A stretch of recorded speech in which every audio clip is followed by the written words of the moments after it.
I would say, and the Champions League. So sorry, now say Ogobo Super League. Yes. Also, when I super play it, show it on the field.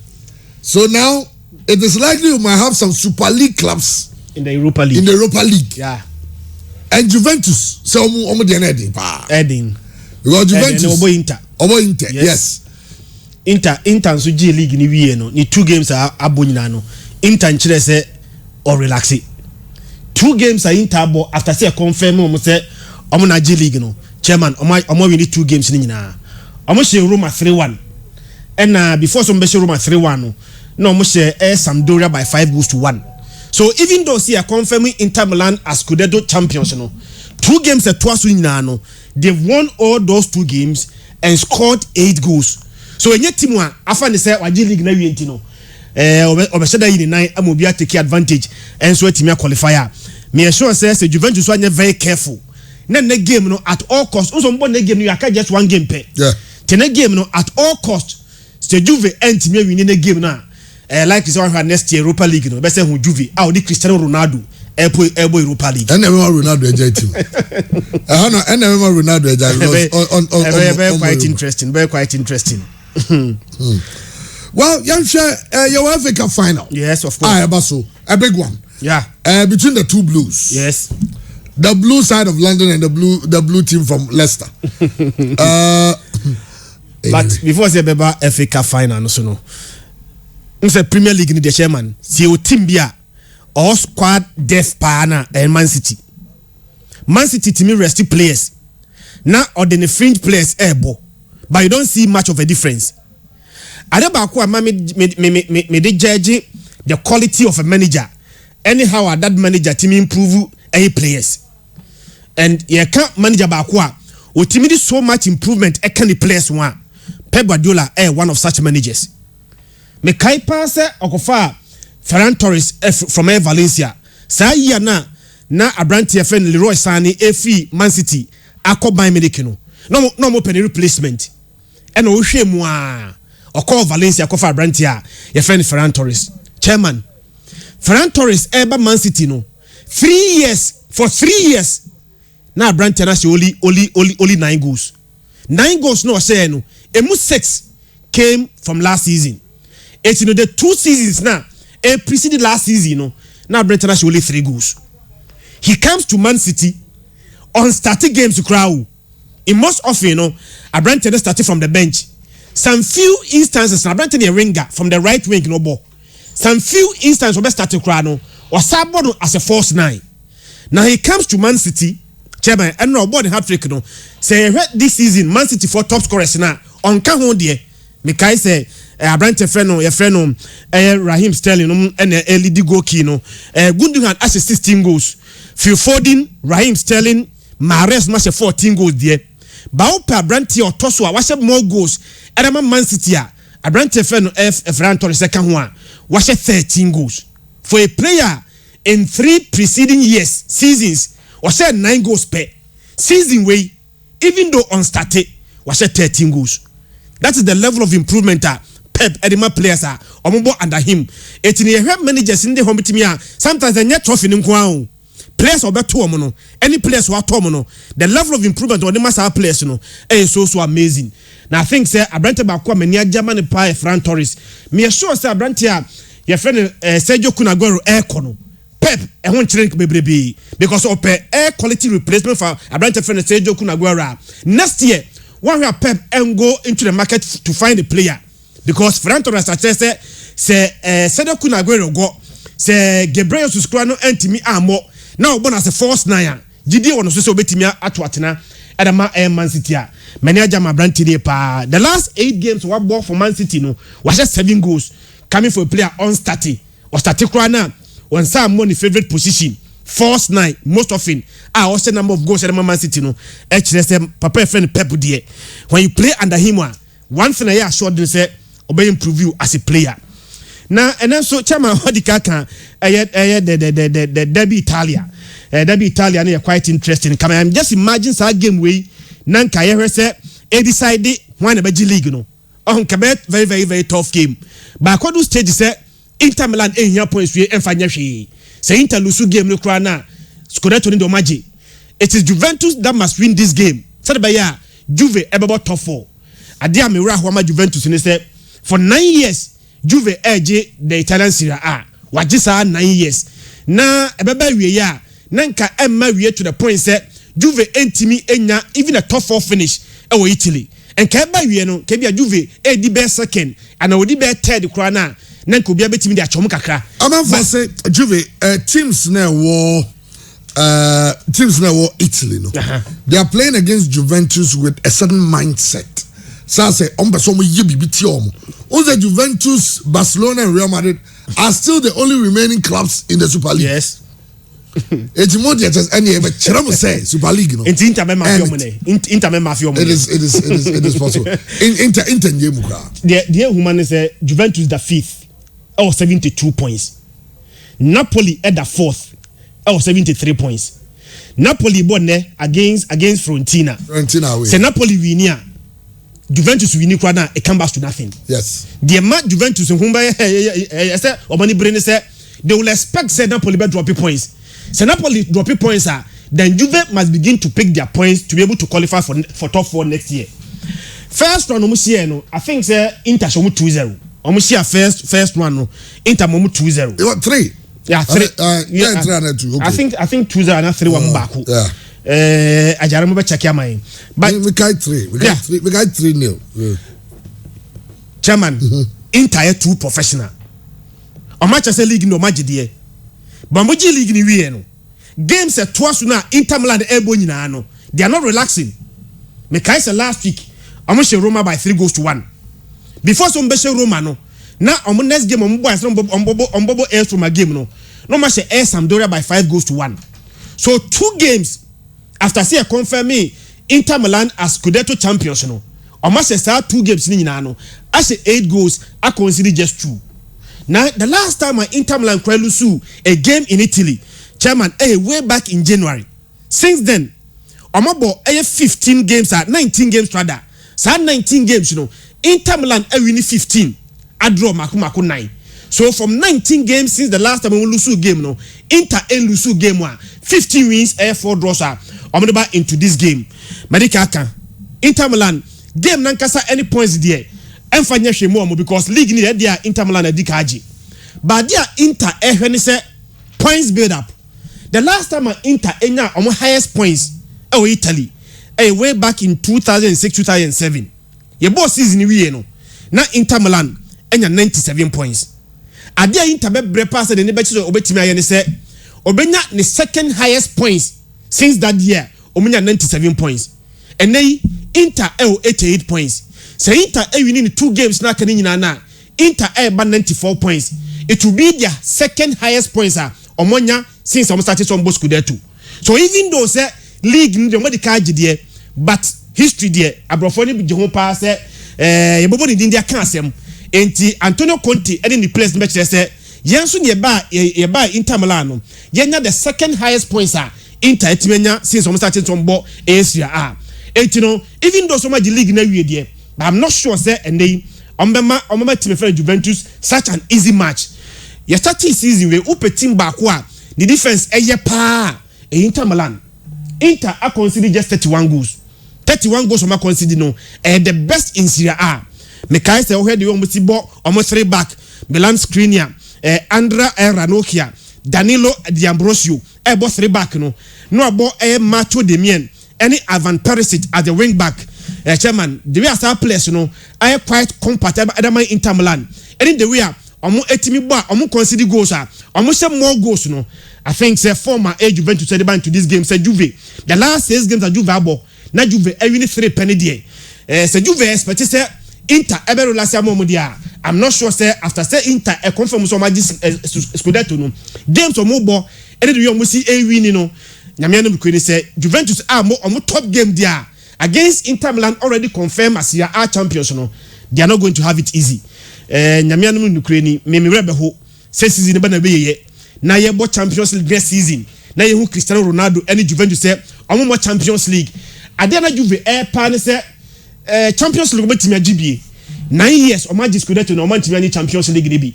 Na say be ye ya, na the 10th year no kra de ye hu mo Champions League ma. chairman ebe something ebe ha Juventus here ni papa. So I expect them they should keep on fighting.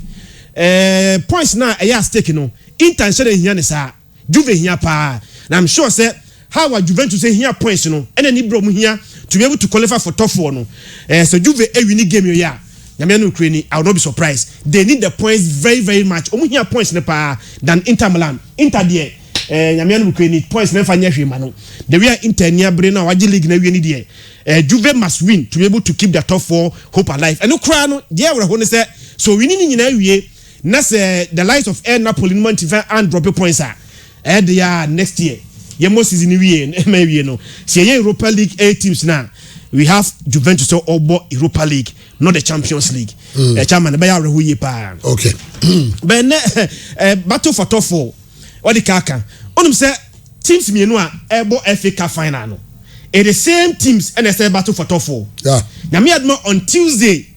Omo say Asia. Tuesday Leicester and Chelsea Asia.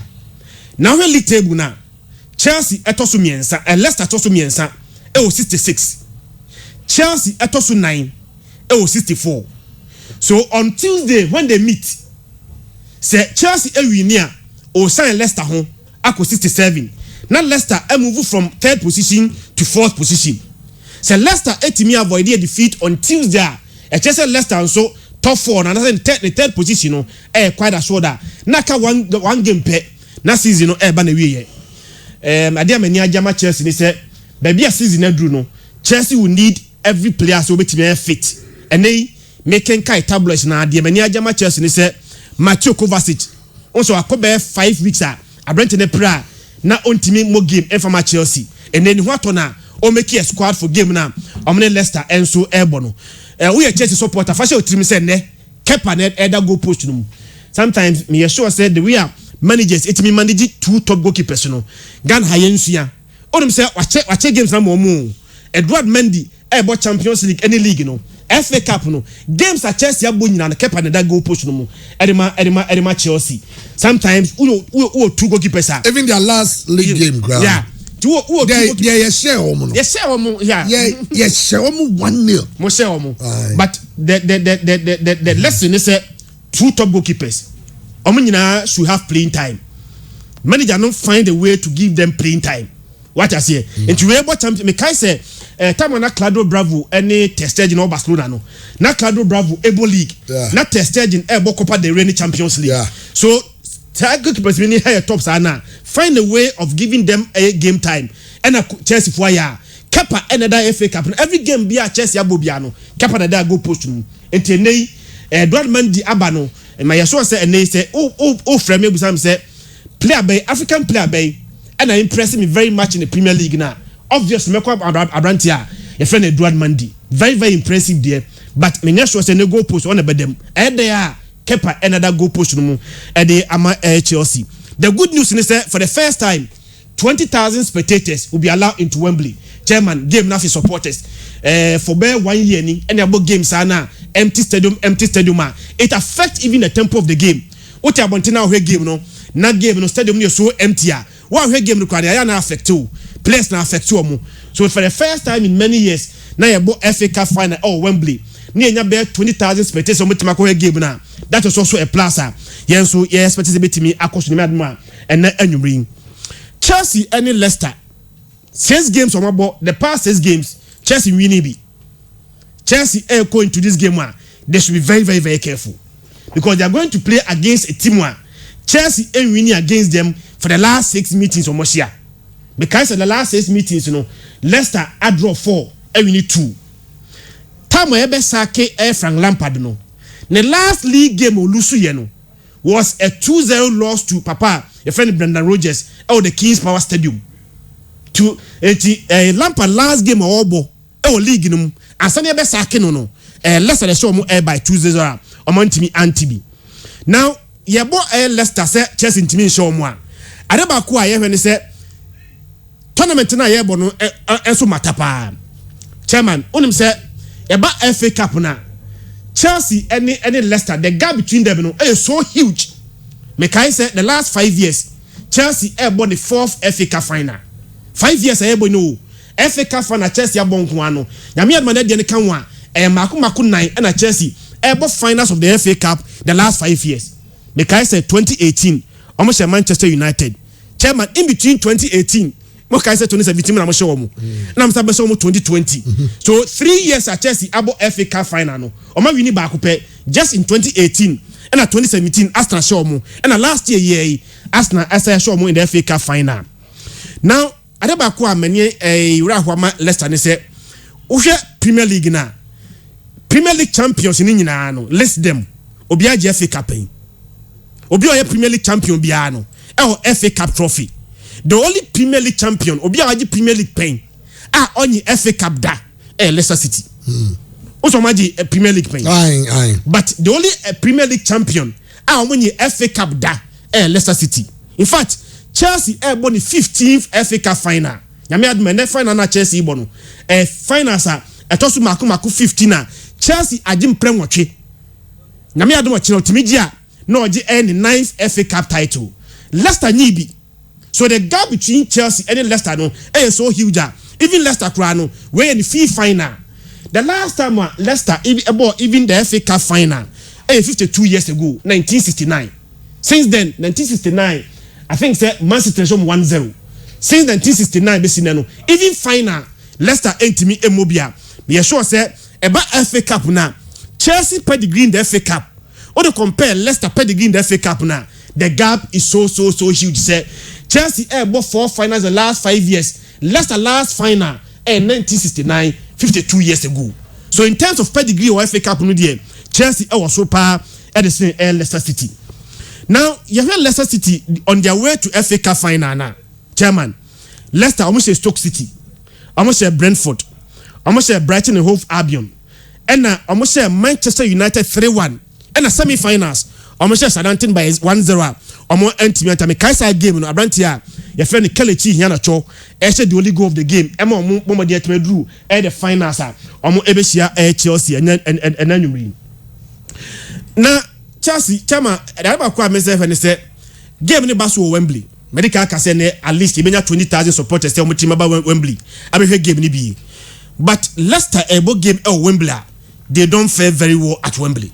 In fact, the last 15 games are Leicester abo Wembley. 15 games, they've lost 10 of them. Now, in this form, Chelsea are more like a transformed team. Don't forget, say almost Chelsea by 2-0 Kings Power Stadium the last time, Chelsea, the same players there, but mentality, the manager, and everything have changed. It is a Chelsea back January time, not Lampard coach now. Remember, says our Chelsea team, are transforming under Thomas Tuchel. Chelsea ebo Morecambe and on Luton Town. So 2 games you know Chelsea ball under Lampard and on Masakino. Thomas Tuchel buy about 3 games FA Cup about Barnsley, about Sheffield United and about Man City. The biggest game of Man City for chairman. Man City nyafu. Antino Man City nyafu. Man City ngwa nyafu. But Leicester ball here. Leicester ball ebo Stoke, Brentford, Brighton and Hove Albion and also Manchester United. So path ni almost the same. Path to the final easy. Almost the same. But the final hurdle before this one, the final hurdle before the one because Chelsea, Man City na Leicester Manchester United. Leicester Southampton rather. Okay, Manchester ne round of 16. Yeah. And almost sure Manchester Southampton. I mean, why are they? Adeba many ajama Thomas Tuchel they say FA Cup no buy no 3 games wa bono Chelsea is yet to concede a goal and then so only Chelsea boy apart from say Arsenal yo mo adwuma no Chelsea has become very difficult to beat untimi for ball you know and to Chelsea net no Chelsea here 2 games to win you Chelsea here just 1 goal per and just 1 goal no is enough for Chelsea to win the game because omo so much compact say 1 goal is enough for Chelsea to win the game 3 games are Thomas Tuchel buy our ball FA Cup Barnsley, Sheffield United and Man City. So team ball against Man City. Now in those 3 games Man City can home. Now say Chelsea ain't team concede go FA Cup no more. I think say Papa friend Thomas Tuchel and so etimi ayade. Chairman, Chelsea lose FA Cup final we are. They will set an unwanted record. Do you know why? The only time 2 times. The only time team be lose back-to-back final. Newcastle United in 1998-1999. Newcastle elusu FA Cup final in 1998. The following year, 1999, was about FA Cup final as a belusu year. So Chelsea elusu sa FA Cup final year. Now I'm be joining Newcastle. Say for the last time, obi elusu back-to-back final no, way back 98 and 1999. So Chelsea should guard against setting such unwanted record. Omobetimi asati. And then Leicester City team no man. There is no West Morgan. Or Prache, Intina do betima bo game nibi. Now Brendan Rodgers is expecting say Abrantia, your friend John Evans betima fit. No tima bo game we be. Say John Evans fit there. Then John Evans and Wesley Fofana and about the two centre backs Edema Leicester City. Now chairman, Leicester City season rain na no. Game back come ba na mo game from boni nyina no. Dia dem pa no, obo three back. You know, say Wesley Fofana and John Evans ebeka Abrantia your friend Kaglas Oyunku a 3 back sorted. Now what's that 3 back ni we are Wilfred Ndidi ejino monim. Me sure say offer referee Ndidi any N'Golo Kante. Chairman, the two players are more like workaholic enemy for the star. They give so much balance to their respective teams. You know, Obobo Kaglas Oyunku, Wesley Fofana, John Evans. Now the Wilfred Ndidi ejino monim. Adia bakwa meniaji Edema Leicester they say in most games Obobo season we nyina no. Ayozi Perez and Enebo because now James Madison pra. And James Madison watono. Say James Madison watono dia and the James Madison ebo and the Ayozi Perez and so ako bench. The last game on boy no me sure say Ushe game ni bia. Timothy Castani ebo one of the 3 backs because now John Evans pra. Ti John Evans pra no. And the Timothy Castani ebo the right side of the 3 centre backs now. Omusi akanima Leicester no. Beneso say John Evans watono dia. And the Timothy Castani ever called the right wing. Now Abrante friend Marco Bratton and so ako bench. Chairman, since James Madison praying and Brendan Rodgers yana say more one top beam. We say more season we no on both 4-1-4-1. Now above 4 players behind Abrante your friend Jimmy Vardy.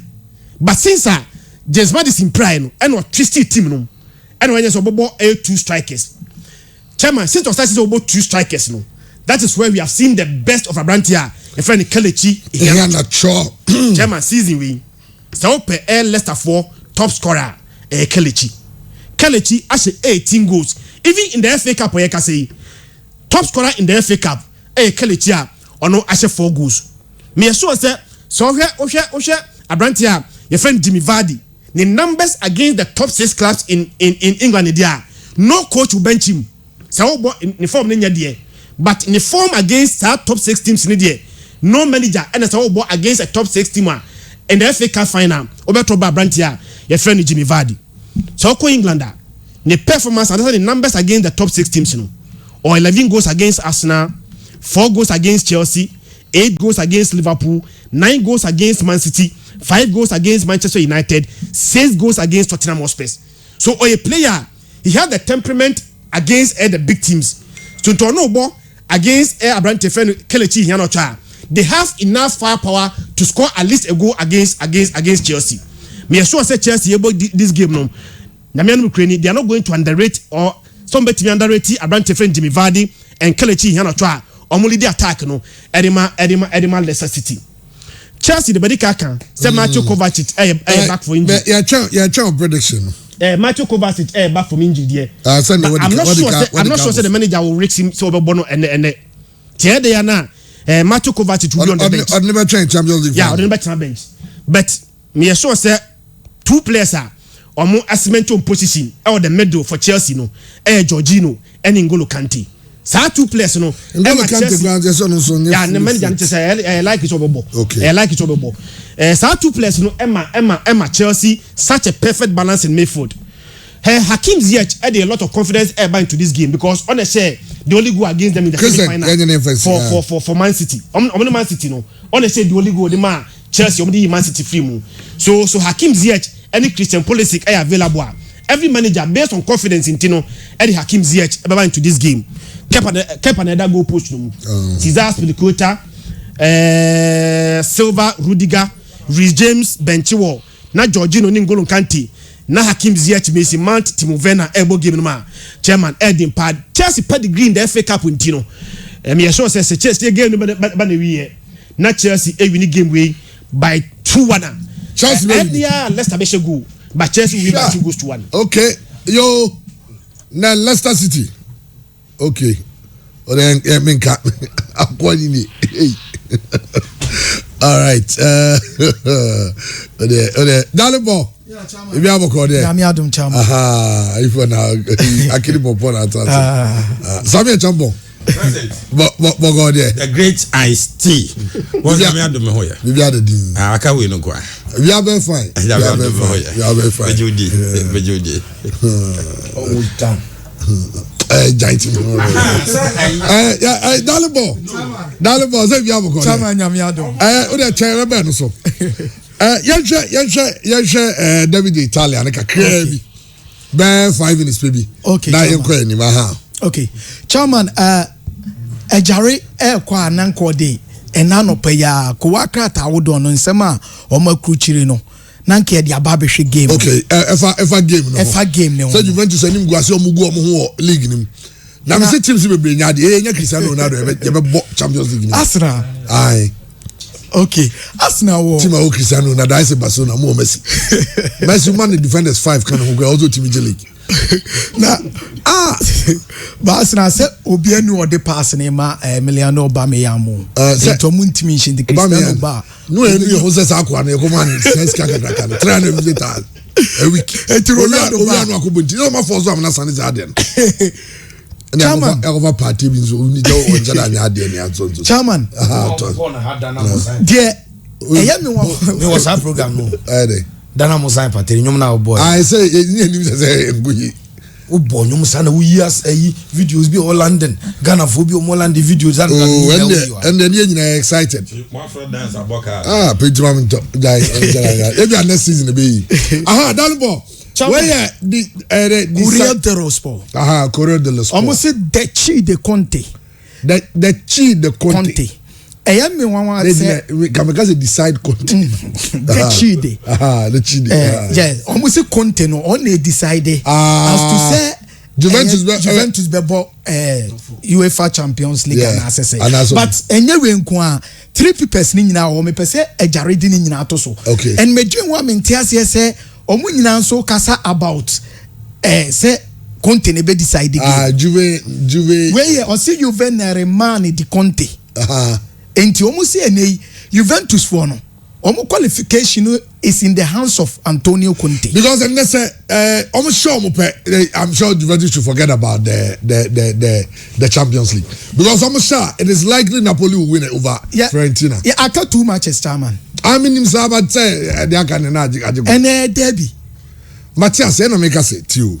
Say Juventus share Fiorentina. Yeah. Say Juventus already almost lead Partenope lead Napoli lead Juventus 1 point. Yeah. It is a Napoli winning, not Juventus lose here. Abeko 4. Yeah. Now got 2 games. Yeah. It is 2 games no. Naka 1. Naka 1. It just only draw. In fact, and one on the crowd. Last match no. Insignificant. Juve lose. Napoli win here. The last game is insignificant. Eti na make us say, o many of ya dey say Juventus season no. Ebetimi continue agina Conte so. Yeah, e ho na dia me so me no ya adwen. Okay. Say e be continue from ene. But as to say qualifying so there ni nyina agina Partenope Azuris Boboko ne so. Okay. Napoli. So omo no timi win omo 2 games na aka na ehun hia say Conte and the betimi aboa say oibia Juventus meshe no na omo meje. Enti ebia after ne no hope and ebia Conte de bema Juventus de Bianconeri for no. Derbys are who P anyway Italy. Whenever you see Verona in flames, na ye Derby della Scala. Chievo Verona, Hellas Verona. Okay. About so Stadio Marcantonio Bettingodi. Okay. O ebenya Derby della Capitale. Lazio AX Roma. Derby and also no be on. Yes. Derby della Capitale. Della Capitale. The capital derby. Yeah. Rome hono. Exactly, Chairman. Yebenya Derby della Mori, Derby del Sori. And we AX Roma Napoli. But Derby di Capital no eba so and Derby di Italia and so baso. Derby di Italia Andrea Pirlo this season as a chairman yeah one manage ni team ni ye when it comes to management say yenye substitutions ni ade no among for free say the substitutions are very poor and to contrasted this season to the previous seasons now who say this season pana Juventus about draw bebre and akoso omo a lot ye be check ABA 2017-2018 season eba Juve after 38 games for a season no normal win 30 oma draw 5 oma lose 3 and omo dey 95 points at the G League you know 2018-2019 season Juventus say win 28 matches or draw 6 and lose 4 90 points 2019-2020 season Juve win 26 or draw 5 and lose 7 this season aka 2 matches ni aboywi Juve win 21 wa draw 9 and lose 6 72 points and the past seasons ni nyina no this season ana Juventus enya niama yie kura even 2 games na aka no kwa mo win ni nyina aka ho a omo ntimi wura mo 80 points no but anytime bia omo be G League no mo timi dey even 90 points G League it tells you say eniema nhye dan koye and o hwe the way AC bana from 2017-2018 dey bani nyina as omo retrogress sa omo komachi points no omo deje no from 95 points about 90 points about 83 points and especially at the time of Cristiano Ronaldo count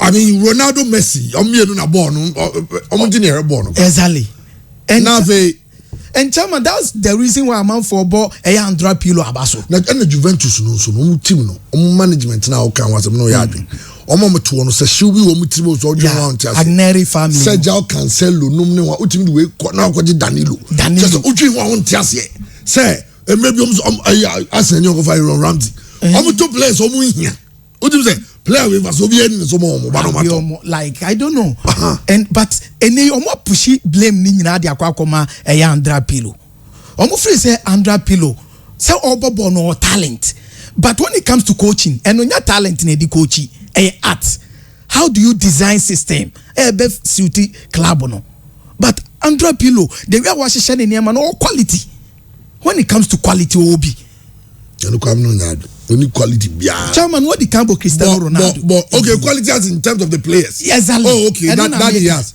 and obi in terms of players yes obi but no as manager how will be designing the scheme of play the game plan and so team they are winning games ama Juventus for no Bianconeri's for no team about G League ni bio no and even top 4 no aye den di ama no for the first time Juventus free top 4 nim akwa Europa say mini free say omu faith nyina gina clubs omu ne Partenope Azuris beba bebo ne so Napoli if Napoli drop a points that's where Juventus bet me Roma bebo Champions League and chairman den di ama Juventus bobo no 2 matches left and omu bo Derby di Italia ni say Romero Minama of course with all the Federico Chiesa or Rabiot or Delete or Alessandro, almost players who very quality players. But it looks here's like a wall Laviola, Fiorentina. Ono ye almost star player. Chamu no bo. Obu players ni be Cristiano Ronaldo, Dos Santos, Aviero. But yes, still, and that's the reason why I mean, no more again say Andrea Pirlo no or talented the bobo.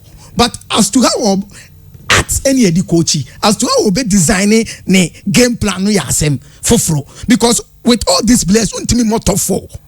G League ne not top 4 because statistically, Midika de Mao say as a Niama retrogress, Niama Banechi from 2017-2018 deba, and Niama Banechi sa per points on G League, but not say Abia untimi and top 4.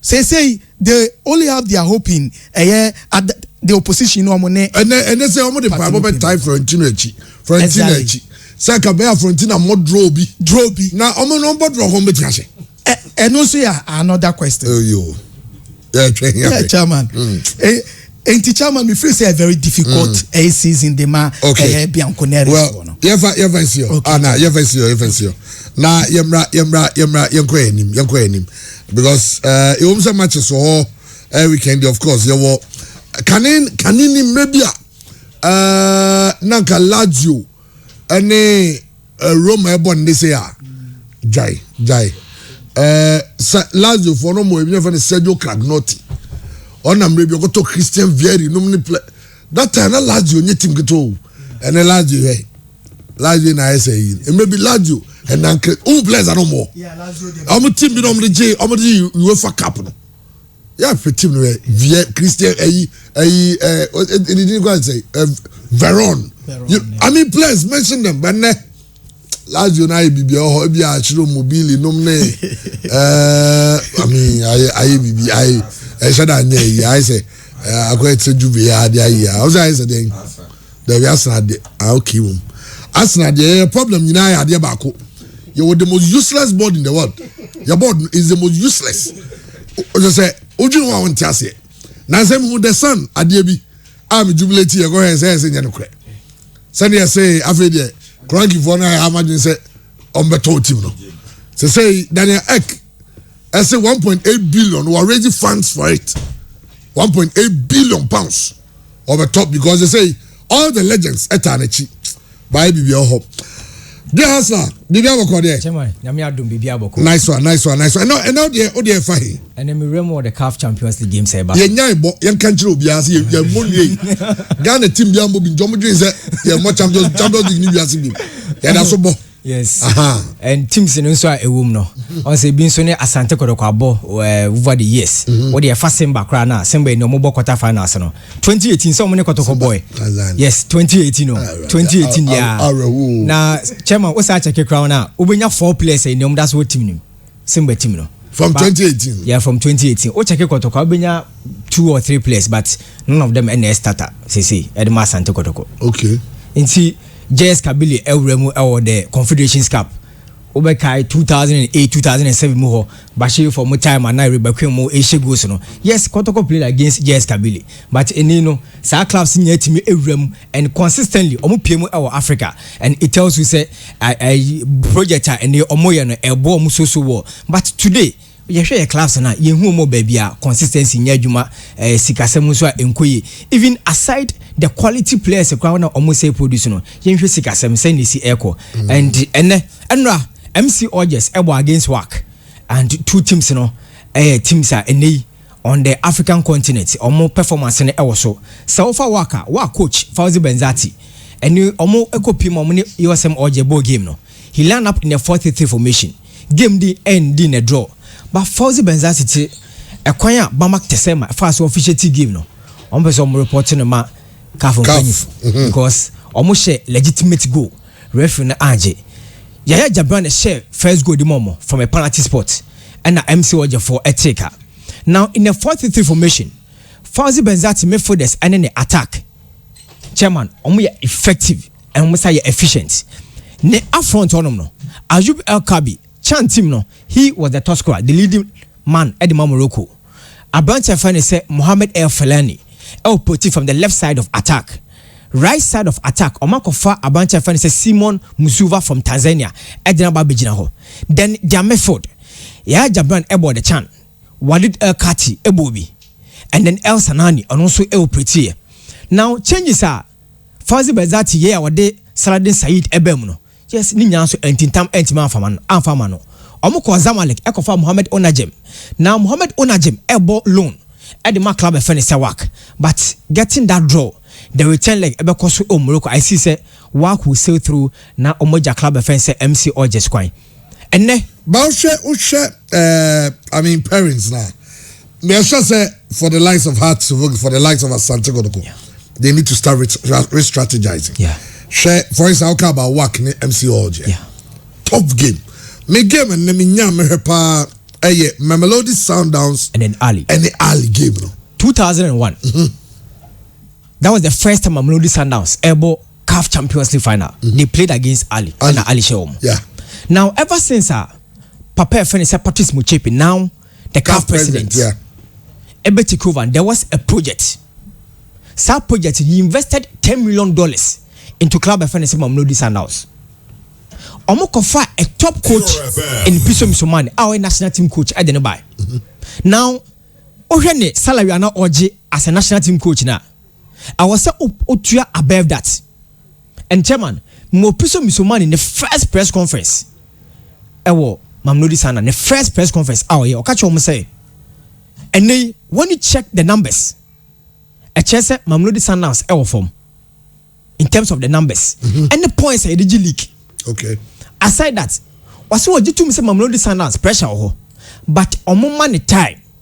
Some money timer or the Mamelodi Sundowns ever do level on the African continent. So open top 3 class. Any I want the African continent I say yeah the Sundowns ever come home. Until from 2012, almost shall say am I consistent performance with the crop of players I know. Until some more qua free but some players now qua any club be you free the following season that same place will be there. Until exposure experience no players will be. But you have say no. Kotoko has Mediema Edena Stars. The players will be called. The following season, exposure and experience. The following season, near 18. Near Sa set another target. Near Sa the players will call. Just the any consistency. I was Sante Kotoko. The last 2 years, Yensho Kotoko center backs and Pem da Costa. And a bunch of friends say, do in the academy internalize no. Ajima Bedu. Now hap any Ajima Bedu. Ampem da Costa. Any so consistency near more. Apart from Hasselfolk the last 3 years, Robert Adosoa and more Hassan Abo Echirono. Which clubs in Ghana and no more center back pair consistency for the last 3 years. Unya. But you can say Aziz answer and my consistency from Olympics to Kotoko. Sa consistency ni yejuma. Any Sundowns team no. You will get 5 or 6 players 2016 omoje no in omda second team no. Omoje no omuton players ni bikoi. Now Sundowns project no e drew 2016 na ebrena so. They beat Zamalek at the Lucas Masterpieces Modipe Stadium or Pretoria. Omo ko Egypt no. Then Zamalek Eshomo, but on aggregate, Sundowns emerged as the champions. Now check their team. Chairman, Yeka Kotoko say Omo the finest goalkeepers our Ghana has seen. Yeah. She Sundowns there no. Kennedy Mweni Onya starter on the Zambia AJ AFCON 2012. Mweni. Dennis Oyongo on the African continent, he's the best goalkeeper to me. Yeah. Uganda. Yeah. Ricardo Gross, Omko fan for Bedvits. And then Ostati Adema, the South African national team. These are the 3 goalkeepers in Omo Sundowns. For Omo center backs no. Rivaldo Kozi Efi Brazil. Ricardo Nascimento of Brazil. They went to South America. Baby, Barcelona, Real Madrid, Bayern Munich. Omo kofa players no. Omo kofa Gaston Sereno. Ali for say omo tua $3 million. Sundowns for some montono. Kemba Zwane is still there. Now omo year 2016 no. Omo to Bongani Zungu. Omo to Pesita, Pastor Pesita. So bo Premiership no. Aye. Brighton no. Aye.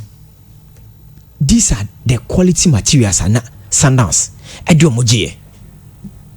And these players are still there. Consistency juma. And then omo ali game no. Ali free FIFA Club World Cup eba no. Omo performance ni to me above form. Because ombo games ni to so. But the reason here Ali for Piso Misomani. Omo winning the contract ema no more money $60,000 no. Need 2 months. And Ali for ekotam then buy. O man $120,000. In effect, they have weakened club FNC Mamelodi Sundowns. Yeah. Because they're tamu coach. And no mako Golden House, Akofa Steve Confella. So only the team no. And then South Africa. Club will team eto the best place in South Africa. Mamelodi Sundowns. Not even Ivan Kozas, Orlando Pirates. Orlando Kaiser Chiefs. Yes. Kaza Mutan, the Kaiser Chiefs no. Omu kwenti miss ade no. Now, so far Ali team numa. A bunch of fans say Ali Malu or he's out because FIFA Club worker buy no. And now unya injury. Inti Emin Ashraf ever bought the left back Eddie Amomo.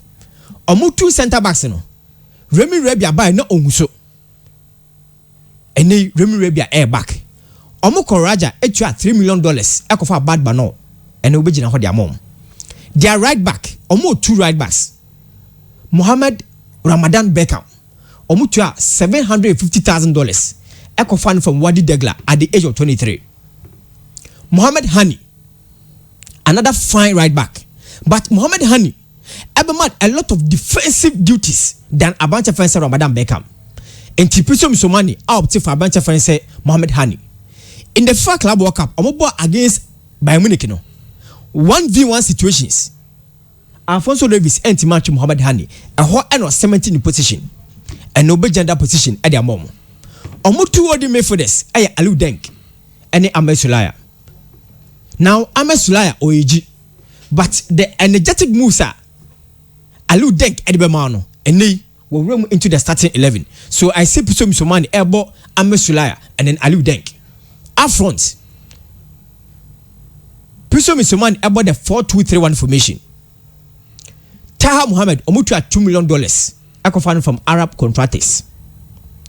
The Obed just behind the striker, Mohamed Kafsha, a fine player, technical. Now Hussein Al Shahat, Alifotua $5 million, acquired from a Saudi club at the nearby. Omana Banai, Mohamed Sharif. Now Mohamed Sharif in the league, about 19 games, Ashe 9 goals in the CAF Champions League. Washe 8 goals, about 8 games, Ashe 3 goals at their mom. Mohamed Sharif. Ebe started ahead of Water Bauer. At the Ama Club of say Ali. Now from Mamelodi Sundowns, Peter Shaluleli, the Namibian, will lead the attack for them. Tampa Zwane and Gaston Serino and these players and the betche say Mamelodi Sundowns ebenya win or not. But Evenua Sundowns entimi enche Ali Egypt da. Ali being out from the group. Omutisa Madrid. Good stages in Nkoyi. Be a do run or 16 or a masters of the game. I see a win for Club FNC Ali. Yes. Kaizer Chiefs and Simba Sporting Club. Simba. Kaizer Chiefs MSC Kama Billiards. Group stages in it was only the final game against Horia Guinea. Or no and a share the second goal, making the game 2-2. And a day Kaizer Chiefs for a qualify. Remu out of quarter-final stage. Kama Billiards out. No Sundowns team no in 2016. In Tumalen Kune and so out. And Daniel Apeye from Nigeria will be imposed for in the absence of Abante Fense in Tumalen Kune. But Semen Nukovic, the Serbian, was serving the band every into one ever started at the Maccabi Fense Kaizer Chiefs. But the December for actually this season. Chairman, when we say almost share organize a competition, Tanzania, invite Team Mezembe, and Ahila Onduman. The OD club name no, Omusio, Barbara Gonzalez. More pointing or call Ali, Eco Suyan said the Ali for blueprints and ACTA. Now, Sa blueprints and or the year Juma Edema Club of Fence Simba. What Simba are doing today, Chairman? In the next 5 years, people should watch out for Club of Fence Simba. A Juma no more, any signings are omoye no. But game the name Bernard Morrison. Oman who the passport. They share the passport. The passport are here. Oman. One. When Johnny Tino.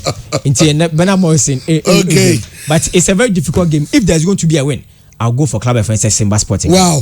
Dear Hustler, I know attending Kano, dear Hustler, Kumasi FM. Na Samia Champion Rich. Na oma kwa no na akwa no future no so yes the future no so pa we say me general kakra be but ne mame some ne mam be afi be yeah loan na as a permanent deal there is loan it be a 1 year loan imagine na sign the program be general 1 year loan so we there so option to buy once na say ya me twa ba kuma sajo nti we there fatu ho na yeah so we got mom loan for the rest of the season. Now wow, we are going to come before. I don't know about the decision. I said, when you're almost done, maybe. Almost done. I said almost done no. The end they say you go find some almost done. O done also die almost done. Obi TV. Tell me general manager friend me one no pay. Almost done. Only me meeting Busan there. Almost done. I'm say unless he is leading negotiations, I'm not aware for me. The way I know Oma Kika say to the bloggers ni we create yes I don't know.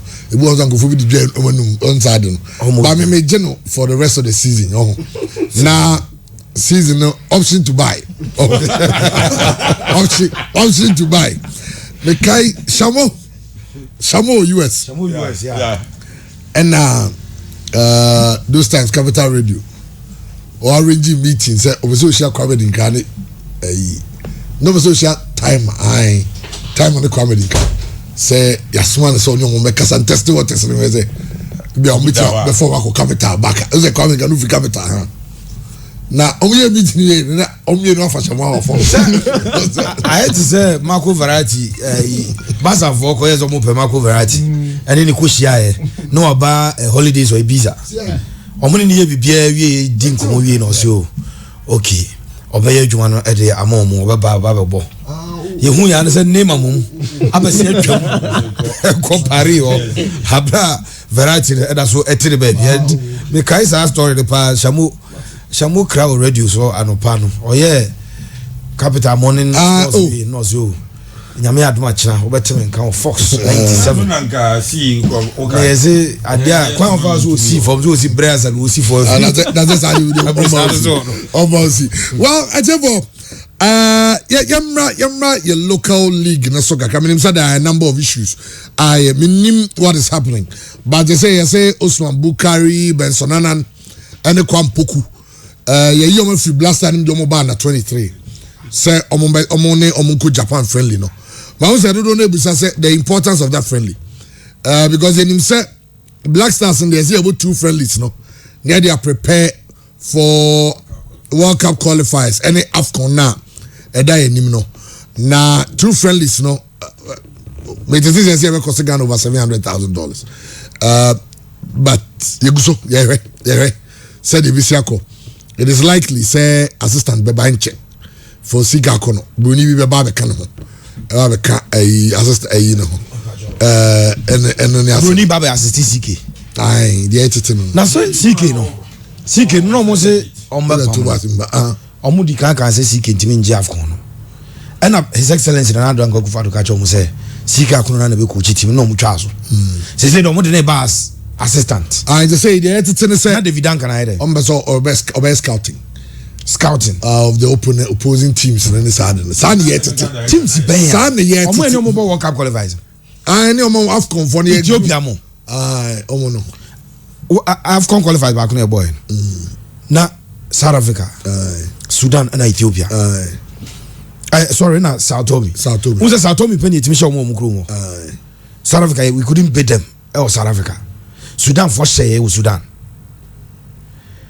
for the last AFCON e ko boy na okay teams here on boy yani Cameroon ball draw yani Benin ball draw and you share Guinea Bissau and Tunisia share and yaba another qualifiers when anya ne dey kwa World Cup no we dey qualify ne aguhye obi your group ne yani Ethiopia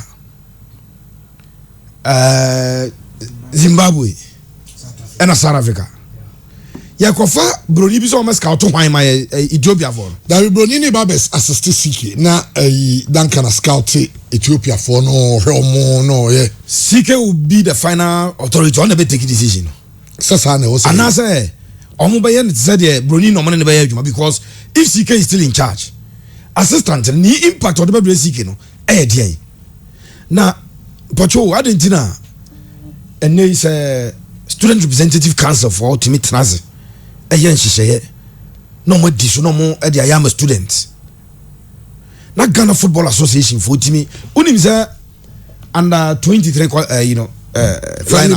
friendly no like unim so mo ya call up 3 times our website ni na do a screenshot of GFA I'm about 3 times Sanimam say an any TV chairman bako changes second changes in about so 12:50 AM 12:50 AM yes but you the screenshot in yes and do I sending am say enti ya yewie na still no after all the consultation almost yeah, 3 times. Yes. 3 times who said the kind by 27 man squad second one na omacho 27 man squad but na players here 26 and the last one omu yi 27 if free or no omu ye open because you bet me the bia ba ka ho but that time be a night there be no here juma mpacho chamo die nko na ewo won je say yi sa 3 players ya wo kan ba sa junior team ni mum under 23 no rather ma dwen me say pacho say woni watifo ntie say sama me kan emfa komo na maka chem all your thing unim say you 2 goalkeepers are for Black Stars omo na ye number 1 and number 2 in Richard Ofori and Razak Abelora number 2 and omo fed Danlad.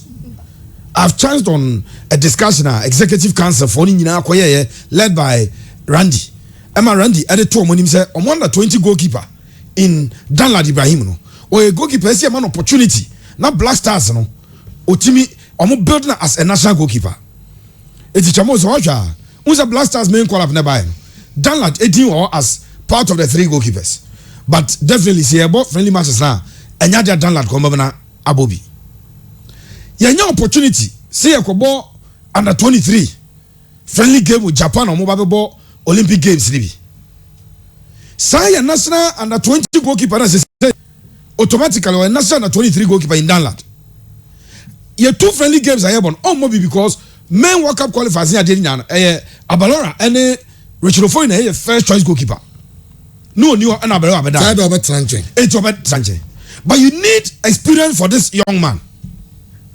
You need international exposure for the young man. Why don't you invite that goalkeeper no mum? Oh, under 23. I'm an equal under 23. Because the deputy no my friend as number 1. You're under 20. But no that Vision FC. Vision FC. Oko under 20 manager committee now. Ube hunti eji na. If Vision FC ya. Wa consider goals. Most goalkeepers in division money age yepe. But on a under 20 goalkeeper. On mum that game we are. On your experience referee oba. Say Danlad as under 23 be a Danlad ebe beating or because or better than him or your first choice. See our planner. Chamo onya show senka. Danlad mum that's a friendly game no. Because you 2 friendly games here Morocco and have a Ivory Coast Sebebon. We will use our first choice goalkeeper and the second choice goalkeeper. Nankwa get experience ribi if you're Ediaba. No, we won't do that. What is the reason Chomudi Kwampoko free main Black Stars? Ednebaha. I don't know Muyi Bensranan. Edna free Odiabaha. You ask yourself so many questions. FAA, what is their plan? And they will come back and tell you, sir, on bet match Afcon 2021 then 2022 on budget. Because you discuss out was here how a day plan here and I know na Benalipe Ebeye Okohem Grand Boni bi course normal starting something that is very commendable. And we interview no say you 50 players for the Black Stars be free man. Unu say na no sika akono ekasa ye ball league matches in this country. The Ghana Football Association FX 3 p.m. Yeah, they starting league games in this country. Say Black Star coach and final call up 3 p.m. Their league name form. Black Stars ready overshadow. Yeah, Black Star call up. Overshadow games I able and form because on project team the Black Stars until 3 p.m. Wednesday. Na sika kono Black Stars call up. Near league matches. An association the world over football association biya. Chamonu say omo league na ye omo major priority. Of course, the flagship and u program power wo ye no ye de Black Stars inti yes I'm from conflicting league no ni enkoye call up on Wednesday at 3 p.m. when I saw it make I say a mistake Henry Asante Chumbe chechim so wo ye o say do political season MPP for me press conference or Ablekuma na NDC for so ye bi or ebia osu as but media for it to be covering in Nigeria they complaining say ye league na coach so ye call up no ni ye complaining because say political parties political season neutral na na do to be kasao baby na Mahama kasao baby still media for no funny me nyina It's a blast idea no. Yen managing yem for nyina emfa emom. You do a call up. Kurt any Sheikh Tofik interview no samokaya. Kurt says a Black Stars ye be call up coach ni ewia. Or the banner manager committee of the Black Stars no. And then Abu Boswa no mo yi bia fi ansa no ma publish. After say coach na call up na wie. Money na trans Abu Boswa wie no. Pacho then na omo yi 3 players. Every main Black Stars. So because omo trans Abu Boswa wie o. I'm saying no matter Abu Boswa. You make an under 23 call up. No after a 24-year-old Yabua. Then when you say in December Yusuf Mubarak will 10-26. 26. I don't need the no. 4 minutes of When you say Ghana Football Association more documentation, especially when it comes to obedient of birth. HN clubs because omo dia na register players no. Maybe under 23 no say na ma overage players be 3 slots. And the Olympic Games. And because we go Olympic Games. Yeah, now oko kai Christian kai almost statement of the Bible. Omo say the coach Park Kwesi Fabian. Ebe she team a ye bo African Games in 2023 a ye de bebo. At 2023 player no be 26 this year. He will be 28. Overage. In the African Games, you have overage in the Then, Omofa, Yayabua 24. Only 2 years can team no more friend. Esaka, Chamo, more friend players on 19-20 pe. So that also will prepare more for 2023 African Games now. At that time, after the module 22, equal 23. Ofo be over 22, says 23, says Yampa. A bedroom, no one relevant because age is player nephew, but because we have no plan. Matthew Kujo, Sabo and so as a moja ne, my back, my job on his own pao. Chamon is a boy in about 26 minutes in the season. By a friend, I was national under 23. That first call up, meaning that be ascended the abroad. Udimzana Aidini, Salif Ibrahim Dini. But no beer who say a friend, Matthew Kujo ye. What about 26 minutes? Say Ibrahim Salif, boy no hearts of folk, don't Di Maria. Boy no boy, I'm once and it me rate me fino. Sir, we will be our call about rate me fee. One of the shining morals. Oh, Chairman, Sika Kuno, a name a blaster squad. Was in negativity or blasters also. Sometimes communication a very key. Yes, sometimes communication has always been key. Ghana for consensus, no. The coach causes negativity. Now, when you do a call up, Salif Ibrahim na kana 7 and yet this year why consistent too. Go and check last year. No, see I come 11 wonders. Last year league near Tranketi no. After first 10 matches, no man of the match award 6. Now the player comes into the following season.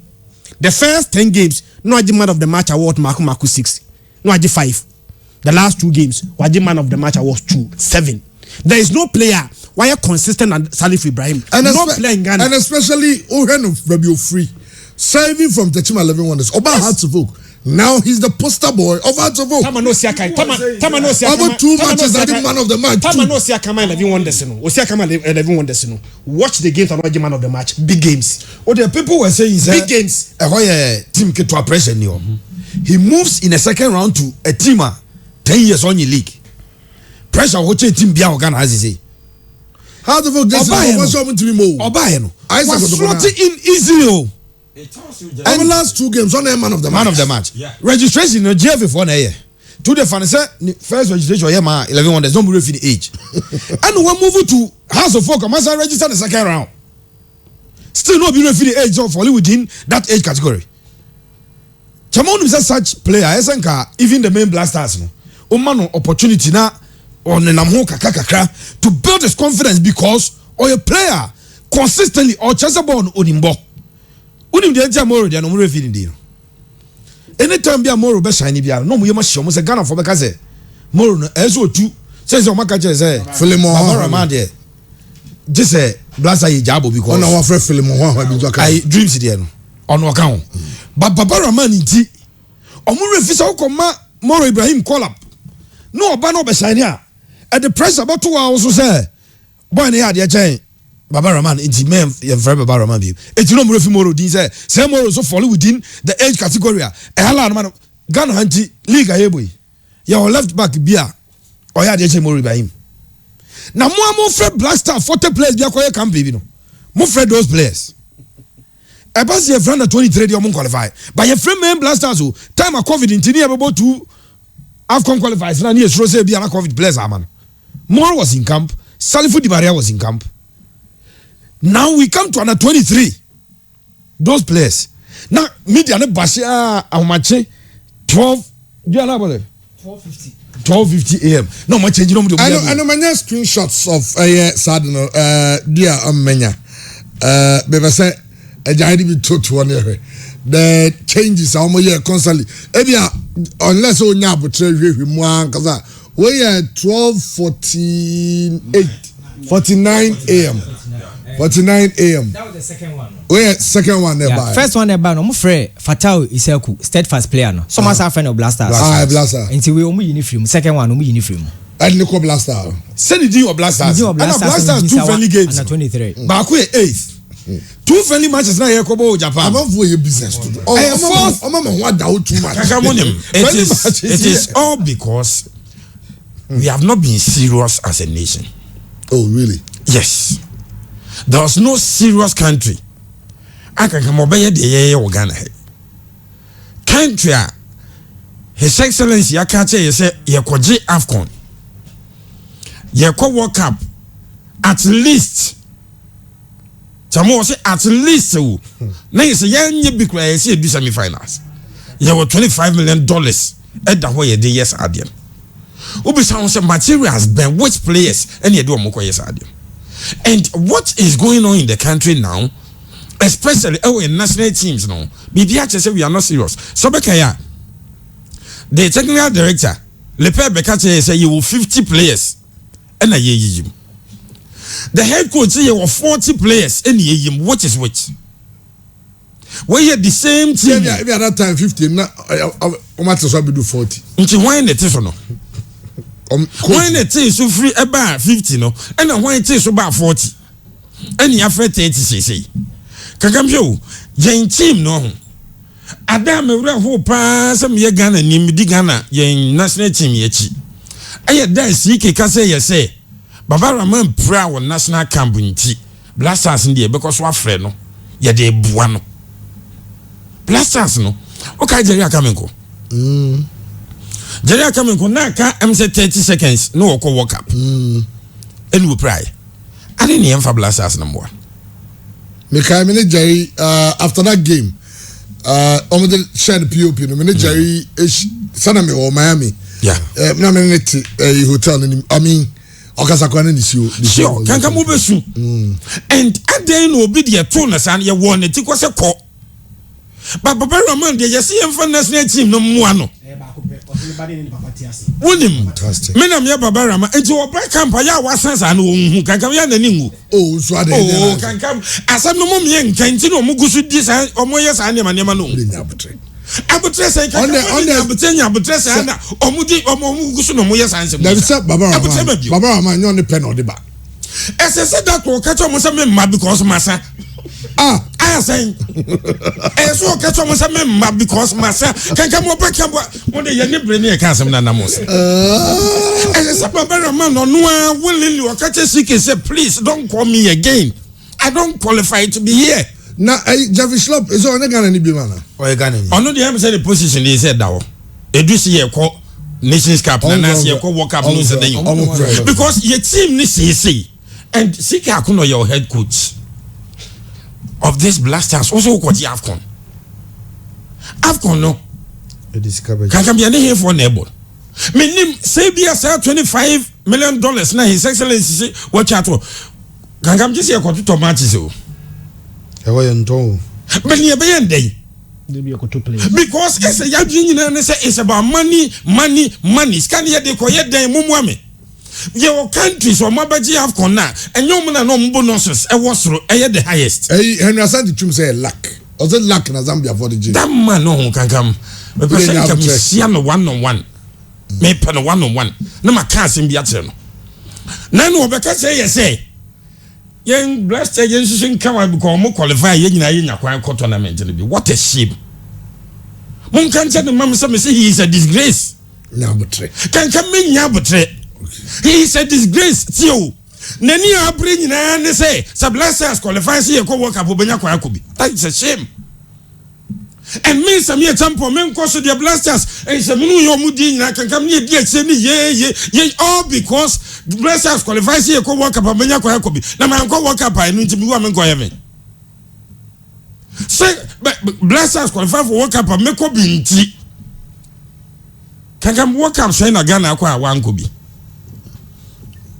Emu de he and the blasters no qualify who be ko bi nti no and ye do be bia na odi ati na obo say ye.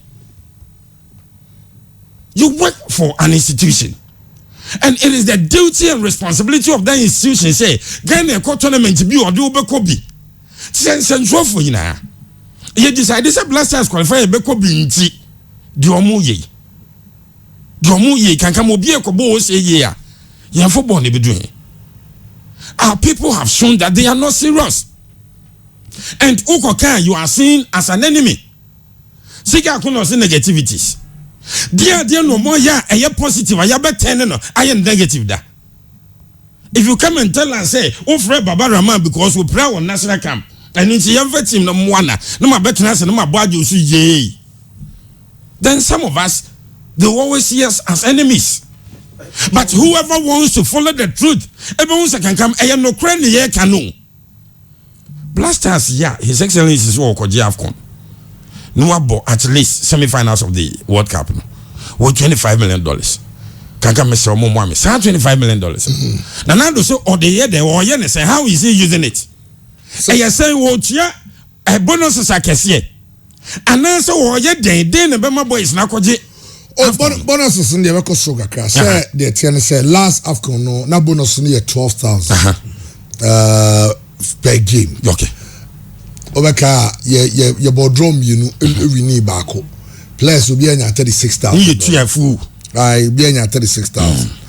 Until this time no, everyone be increasing call be at 15. You too 12,000 ye hu ye ho ano. Tie de beka ho be a beka ho. You too 12,000 we want just a game. Just a game. Kankam opa ho. Nana don fa 3 million of the 25,000 you said that way. Enwa yen local league no ne yanhwade o de onfama GPO no Kana Premier League ni say $3 million $4 million eni ye medi Rural League no ne yanhwade kakra bi on Division 1 players a Premier League clubs na more chance ball on mo bo say enti say ska kakra bi Rural League no mu a anka bo ba say emfa obi aho nti odi yan kwaso yan twa bonuses na my boys no ombekọ akọjiska no ombekọ na omasaba well I was saying even start a juvenile league no fine ya ball mabasu bia but your concerns kakra and say security seems to be a concern the last time no say nkra no mudi ball nti ana panyifo de popo mani gu nkra so the whole idea ni a brilliant idea on say adebo ho a okofa free baby a na usua free baby a for instance say England for a ball monkora ball under 50 and under 30 no man under 13 for na bi na edia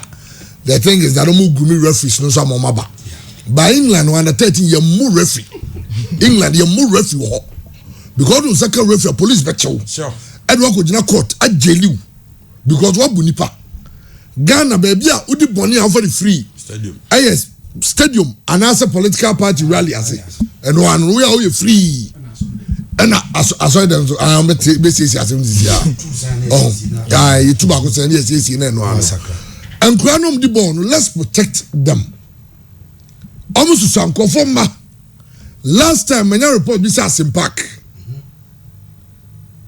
them some hekel grand kakra as a grand to get to know say o man go for the be almost so your size for now oh it's your best say at least yeah say yes I investment now let's invest say at least two policemen two policemen be now be bua na ma hwenkra no say basa bi NC na unim say the last time Christian League no so fantastic job be about nkra na metie o nkra na outfit no ntare o mo share minim sa jare bi nya picture na fato so nkra no dressing na o mo di gina ho no say as a Ghana Football Association bibia no my ready apart from Blasters there o mo ye ho ready but they aka mo nya ready da o etu so pese catch them young e dia na nka fe se nkra no o be dress in enti santade o kai se maybe o nja o kai se ka o to substitution board ami a chamali centers na bra no mo use duane numbers o check price no as a sports direct you are in your ya no order maybe I'm fan in your baby kai say I'm fan in your baby ya ja extra enti me ntia se yentimi anya de hwe kakamade nso de o man hwe ya I still want to remember em say na in days na and I'm maybe kobo bo am maybe ekobo mo tamale no kai ampem da ko ladies team no ko share team bi watamale and I'm mema ko brane 40 park so and o mo bo man kran ketenkete 18 19 year old girls security bi ani ho ye abring ni entete no e hyenkofo pitiri za oya de na ninyi ho a eso oto ne nsa se wan hwe ye na expose nkwadan ketenkete we na panyini bi eso onya happy with decision a akra ne bi ateki na chamo okobo bi bad ne to form te team yeti wana escofo na ko shiaka so mo de o 2 months salary e de ama busuafo no o kai sa asere dresi offense woni bi o mo ye woni bi starting course league man last week Saturday Michigan Grand bi say course is o ma register o mo course first division and a premier and o mo premier and o mo born under 15 under 17 woni bi say man no o han sprinter ba ku say no pack your mugum and ankura no mo born under 15 under 17 first division ni premier ni na o de mugum so mo ko bobo. The ESCO behaved like omunim. Ekosi say bibi boni isi a now the 6 months salary o say ye de ache. O de che say ade che bi nsibiem. So anything em bebre e ka say if you get the opportunity to meet the minister. Now minister fine, let's take him as a novice. Onim ball nim onim what goes into sani many nyina. Now okaso if you are president na so person ke AFCON. What do we have to do? Nasa ya the boy show nsa o man mu na seven predators untimi nkanche minister so minister he say your system no to win the AFCON sesia no ebedin by your project be man ho by 10 years say you have started juvenile football you hear cash injection because nansan ya say see offense so near yi ankura ko wi etebia nka ye nhwe say betiama club BS kakra na omodia high buses anase Yama RFS ni in charge of their transportation. Se bus e diom be ko ana diom be badie. Ye pese hwene no yentimi nya. Your Metro Mass buses e aban dia. Eti de osi en say yam mo mbo no the centers no mbo no. Eti be pick 2 centers. Ni a pick omu nyina de omaba. Omu hwe de omu nyina ko their safety is important. Ni providing security. Ni abona e kama. Ni de nkura ne kakra. Eno ane so obi tinkan. One sisters ascend your blue biwa say Yakobo and Kra League. Let him uncover. Now, of course, some of the team of say they any part of us waiting here. But say Obitin can onim how Kra get it to the venues. I am telling you, some of them will sit in Aboboya. Oh yeah. Obitin conform Babegu Aboboya. Be most nanti. And now with your Makobo. Yeah, train. I started course league. More than Jacob match. I say I. The last time you call. Second in here 19 Johnson. But can come on say analysis here. What should I say? We are ready so be you should watch the their ball my Ghana. Almost so. What there be omo One year what you say cabin will be paid you. Ya dwene asem o kan sese kanka mutia otimi se nipa na dwene da ho nim nyansa o ye ready so be use nya ya nom dey bi chairman na najima on Facebook or say we are raising young referees and at the same time raising young hooligans true na so munyina nyina ko ai say o say o catch referees ni young e to di nkura na ebe di ball no and na nkura no mo ball no so na o mo gina nchen no mo so ye nkura o so ye nkura o so ye train o mto no o bu referee no ni anya ne hwe a o di nyini enti ba the time obedu obenyina o premier no so o do anyini o so anyini o ba bu ye because na ne nsema edu the last time I so sad o de we any League no so na 2019 AFCON you spend almost $4.5 million. Aye. Say budget is $6 million. Aye. You buy near the $4.5 million. So $4.5 million. Rich team. So $4.5 million in the Kudi. You must say the co team Nankasaho. $1 million. Yeah. Over $3.5 million were excesses. I bet me a kati.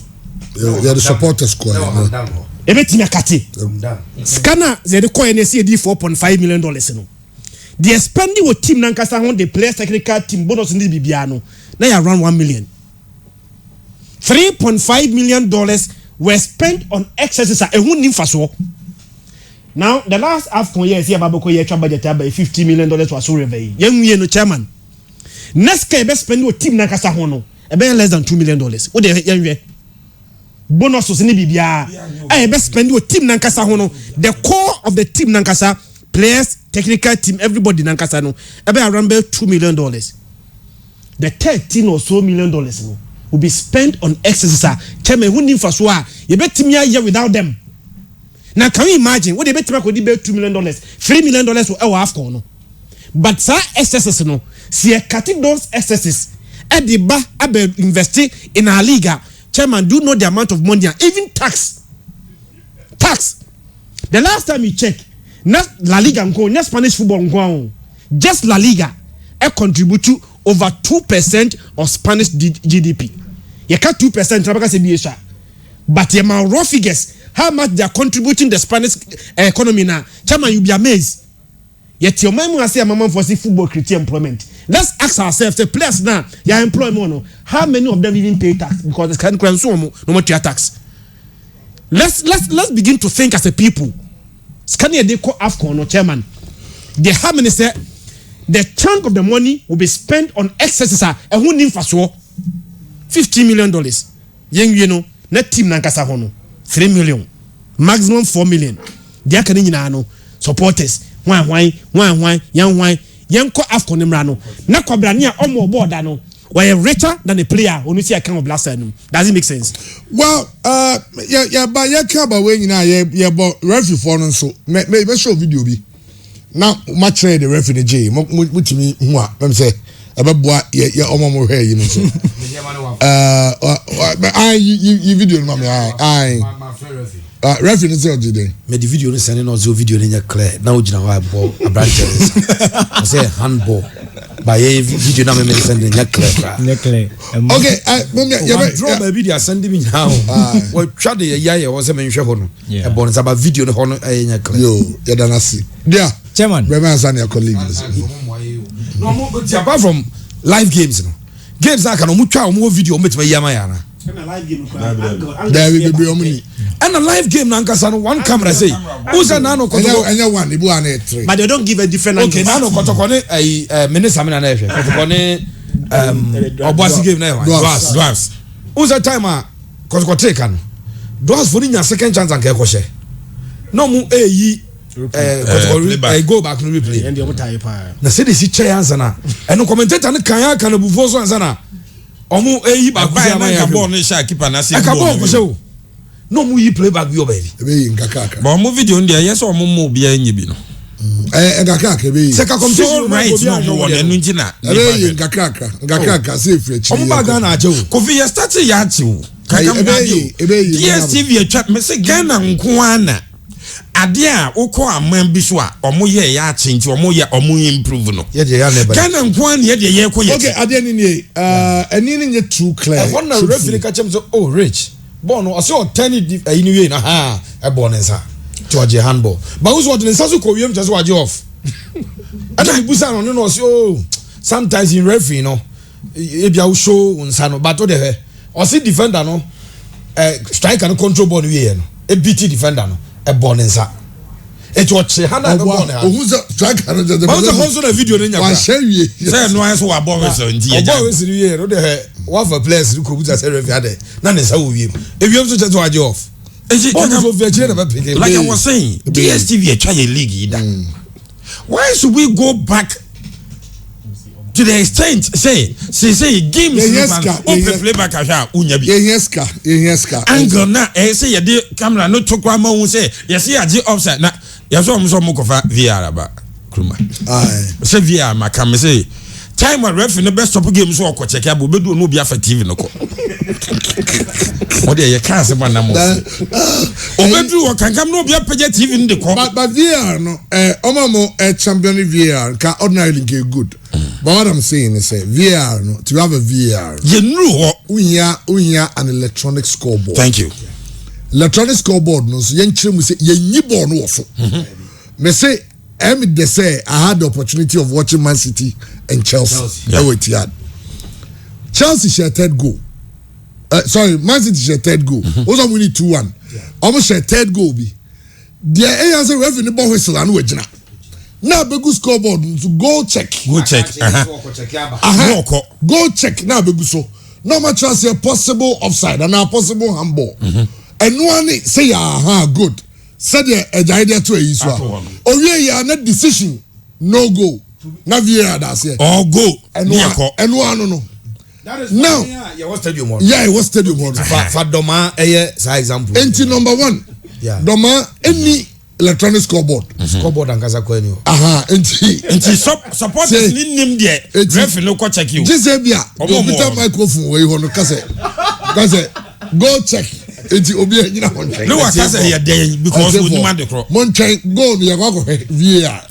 And no referee no be for TV no ko. Referee no ko hwa. And the VR no so how it works. And say adia referee ye be me na ko hwe eye de in dispute. VR for no more room ho no. Any referee no one kasa. No maka just okay to come and have a second look na decide.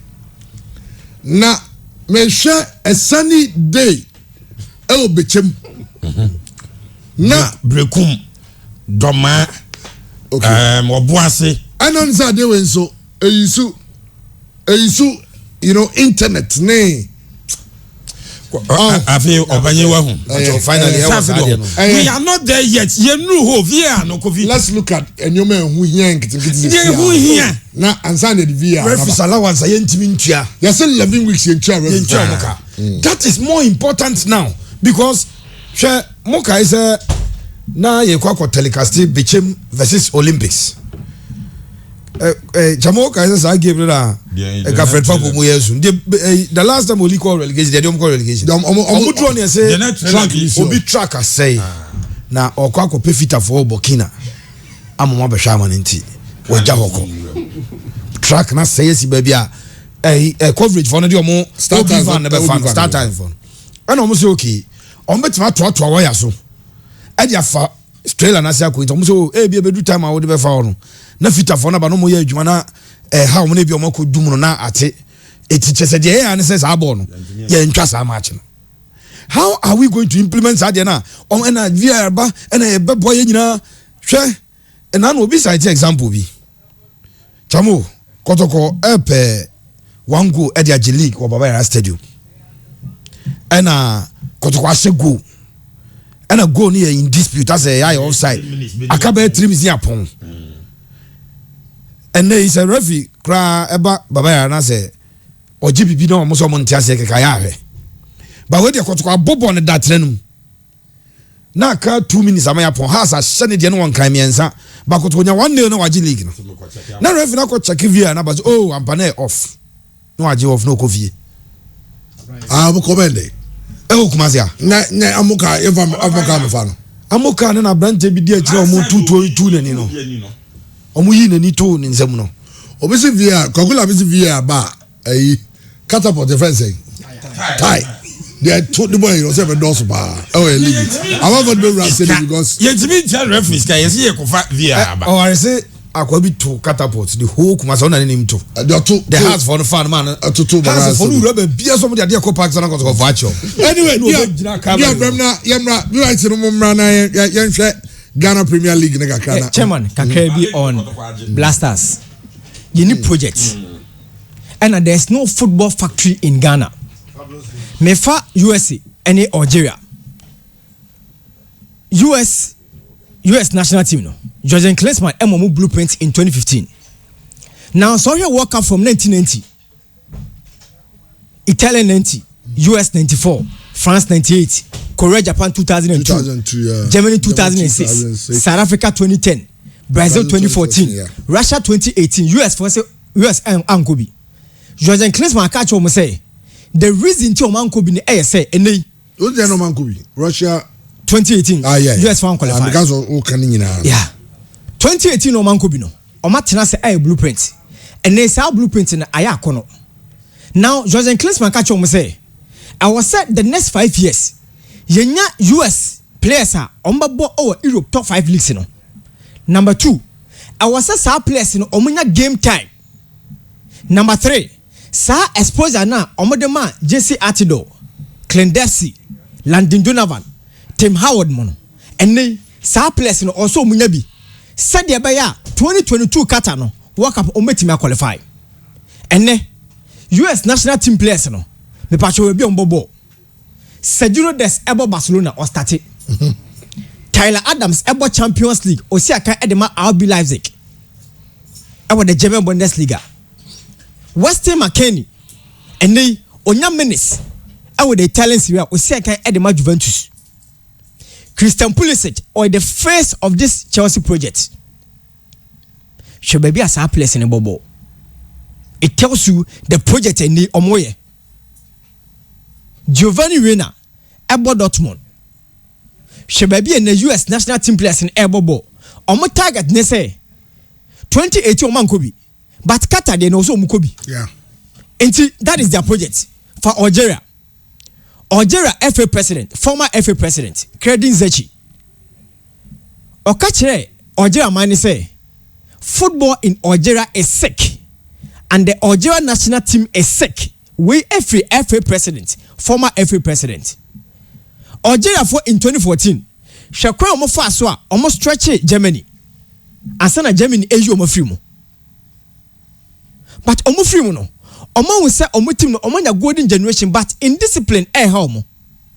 In discipline na home no. Say Algeria national team na ekọ AFCON na enko yemfa mo. Omo appoint a coach from Argentina. Omo ja no kwan no. Omo a technical report. Sa report no ka che omo say team no in discipline ewom dodo. Chairman, Algeria ba AFCON no. Na Yassin Brahimi or start free bench. But Champions League with FC Porto ebo hat-trick. But now or start free bench. Sofiane Feguli kwamane ho anya dia nkonya bi mo. Na Buneja ena na start. Eni hwe bia Algeria sika na omunya free AFCON no. Omu ko invest e omu academy. Omu free AFCON buy no. Omu coach Jamal Bernardi aka che omu say I was say obianya playing time. Enti we be Islam Slimani every Leicester. Okupe playing time. Said the next AFCON. Obetime every all the starting 11. Algeria USA but yeba kromu ase ya. Yebe film our AFCON. Round of 16 na players no obianya $40,000. Zambia de no. Omo ko ba friendly games our India. Omo bobu South Africa. Budget no omo de buy no. Omo we AFCON no. Na play bianya $24,000. But na Ghana players no. Enya more than $55,000 in 2012. Obianya 68. Yeah. In 2012. For the last 10 years, countries are aje AFCON. Nigeria, afa local players a blended and omaje. She Ivory Coast, omo the hunger any experience and omaka boom and omako for a quality coach, a coacher.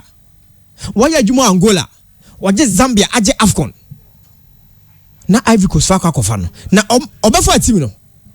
Se ope player, one ma Ivory Coast anye 2012 AFCON na Kolo-Toure.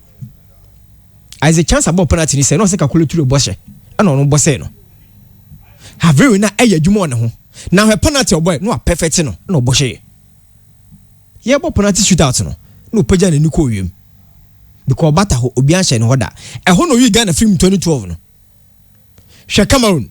Hugo Bruce Emma discipline eye adwuma. No the Collins Fire, Adolphe Tekui, Michael Ingaju, Christian Basogog, Benjamin Mukanjo the captain. The only experienced player na be kan ho asem eye Bancha fan say Stefan Mbia on Vincent Abuwaka. Ano mo omo na team for 12 years. Eno lead team no. Cameroon enim guase a ɔmo de gu ɔman no ɛwɔ World Cup they came back ɔmo gu team no ɛna ɔmo hyehyɛ foforɔ ɛna ɔmo de gye AFCON Egypt 2010 ɔmo hyɛ Ghana wie no 2012 ɔmo ama 2013 ɔmo ama 2015 ɔmo ama 2017 ɔmo ba no their target was that AFCON changes aba and afei build a new team Egypt o their target was that they should be able to qualify from the group ɔmo kɔ all the way ɛkɔbɔ final against Cameroon hwɛ 2019 Algeria aba na Algeria for no edu baabi na ɔmo de French players ana na ɛbɔ AFCON ba na ɔmo hyɛ 3 for Senegal the last 4 AFCONs obenya 6 players ɔmo perform at the top level and then Senegal goalkeepers no na yɛmfa ntoto Ghana yɛyɛ deɛ no Edward Mendy ɛbɔ Champions League final Andre Gomes started at the master doing we Senegal goalkeepers o but yɛhwɛ deɛ no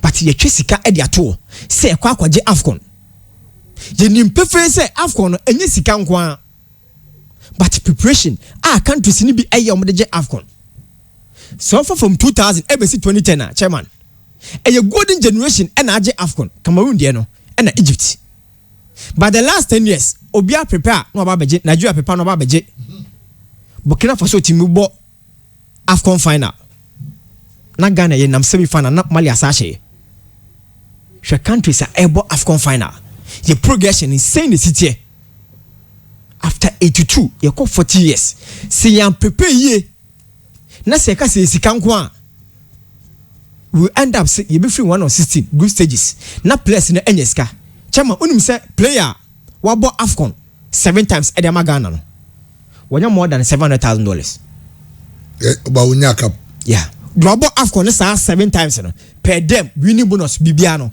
wonya more than $700,000 into ono nko na nya sika no but yeba konye film 1 or 16 Tunisia nko the last time from 82 countries are Ghana film AFCON ye problem ba kopa West African countries omo na tasha Ghana yes okay. World Cup ye can World Cup asem semi final chema unim say 2018 World Cup qualifiers no offer table na on say group no the better top no on e be qualify Egypt enya 13 points Uganda enya 9 points Ghana nya 7 and Congo nya 2 etika FIFA forecast say yehu countries ni mobo na je for 2-2 la Ghana can qualify Kasira can qualify but yenye yen prepare report yentimi entenance enya postmortem de ntia Ghana ntimi qualify onim say da here Ghana ntimi win a game e okromu a yen win game okromu ase ni nya na 1-1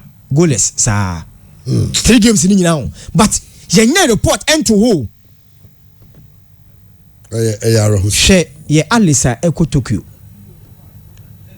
before say omo be qualify preparation omo na ye omo esika ye busa minister say chairman afi na okote committee amo prepare budget e dey amo but onim Blasters budget for next year onim Blasters budget for next year AFCON na Blasters budget land bisika $8,000 land bisika nko $8,000 until from 2010 embassy 2019 say $8,000 nko anya de kwa Blaster just mpacho mebusa ye gu apum na esi $8,000 o ene for laundry edukosia de na mebi mi hu under 17 for budget bi one game omo boy full stars na 3,000 Ghana cedis kodu duro na 3,000 Ghana cedis Ajevo dear hustler no yes the new kid on the block BYT yeah league ni mo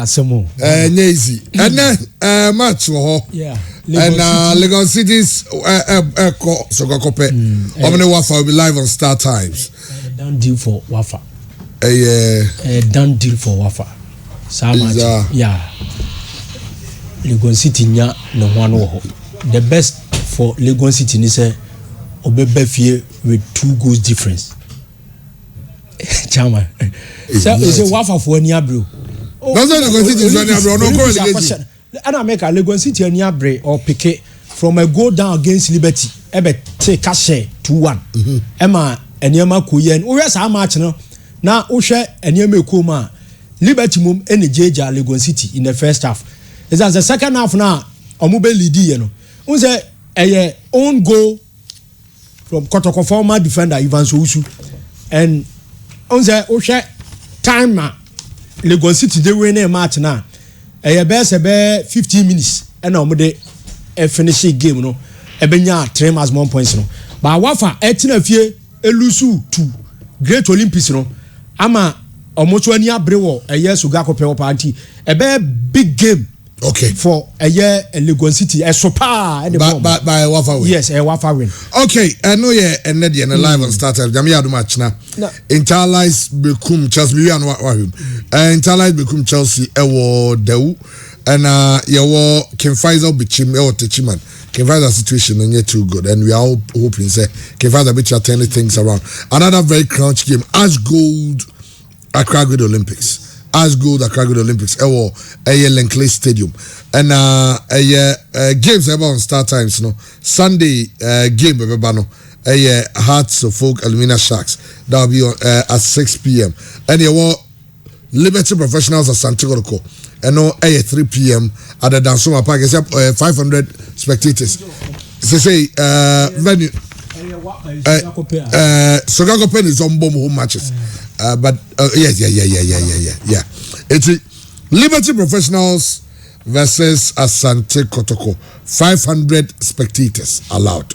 Only 500 spectators will be allowed into the stadium because of CSA 25% no. On the stadium no. 25% near 500 in Tomo and ebe continue no 3 p.m. na at 6 p.m. Yama be hard to forgive nechna we say football day for our local league. It's our your local league in the pano. You can enjoy some of these games. And so your Dwarfs Dreams FC, I know your Monday you also be live on Star Times. This weekend you have about 4 games coming up. You been your opportunity near BYT. There are games never the academy. Great Olympics as good. Senka Olympics etimi survival will fear against Adriana Stars anka as good benya ni tier di dimne pa ba we league atwe de no so a between Olympics ni do that's run 4 points which is Asante Kotoko ba bia eya na ya din for Oli so benya 3 maximum points eya oboase 1997 and January 4 and omo be share as good 4-3 ye ba professional league na ya din for Oli dade say oba from Obuasi Jose Park area room to behind the Linkley and 2003 has go face then time na omu change it into as good team and the Great Olympics by 3-1 but I Valentine atem and sense him work permit ni ade ehun sensem ema ye je 3 as 1 points no edema Accra Great Olympics we anu sinchen the last win for Olympics ewo Obuasi way back 2006 that was March day and not year but 10th December against Team and the Accra Olympics against as good in Obuasi no and a match no pie 2-1 man near Matimiko ye edema Olidade and Olympics effect from 2006 no babesi say me no kase no they are yet to win Obuasi in a league match against Ashanti Good. So a game as good be pese or bese o a press aba technical team no so any players no so say even against 11 wonders crowd with you no now as good about draw. So this time around as good baby party wa bra na nyine susu before the season say teams on be hard dwene on bet Magic League no ni about Mediama ni about Aduana ni about Kotoko has as good na o the top 3 ba ubeyi Mediama as good Kotoko and sakwa na the Aduana Stars in has aba but na we league atwede no so a Ashanti Gold baby omo dan enya de a say Thomas Duana and still fancy Thomas Duana season no nya adwuma ya how many matches ya bought 24 so far o share technically Thomas Duana and I bought most of the games as a head coach for club no. Okay. We have number of games on Mabo. Any coach is a coach about 1 game no. Before the coach is Oba steady team no best 2 games. na Thomas Dua edi na o team sheet so eti after 2 games na bi o ma wie ne nkrat asem no abe coach wa coach 4 matches 5 no okọ na Thomas Dua asa abas eye stop gap coach foforo ba no asa akọ ne dadam as assistant coach enti asem pa e wo Obuase o hwa great coaches aba bi te say David Booth nom ene Carlos Oswaldo Sampaio Malija Bell nom a coach ene David Duncan nom a coach Obuase a coaches of late a ebe Obuase no yen share da hu modern mo bo coach ya nansia okoye ya anananka ne modern mo no kosoro but due to mentemu ase ni niema asia omo chese ade between omo ni coach no mutual yi na coach no ene omo koya otimi ekoye na chairman Obuase nye de yeah Obuase nye de you are going for Olympics. Ashanti Gold win yeah slim win I guess Olympics ye mistake say went me was Kwanda ne 3 match 1 point you call the next game Ashanti got call Kotoko Liberty and chairman month of May nyadia Kotoko ase Liberty o Ghana ada month of May yeah and no favor Liberty say bosumi May 2008 31st May 1-1 omuhia ewo March no bia susu say ene ma beti makoye dia makotoko 2008 and March no let go from Francis Akwafo ena ekanitimete wa abra na yima no se obo ase duoligo referee TK Agri from Takwa na bedi sa match no ema na matimi ekoye de makotoko late hour abra na game na ba wie 90 minutes aso time adadon ana kotoko edi secure parity was that famous match so and say year no kotoko G League ni de but eniema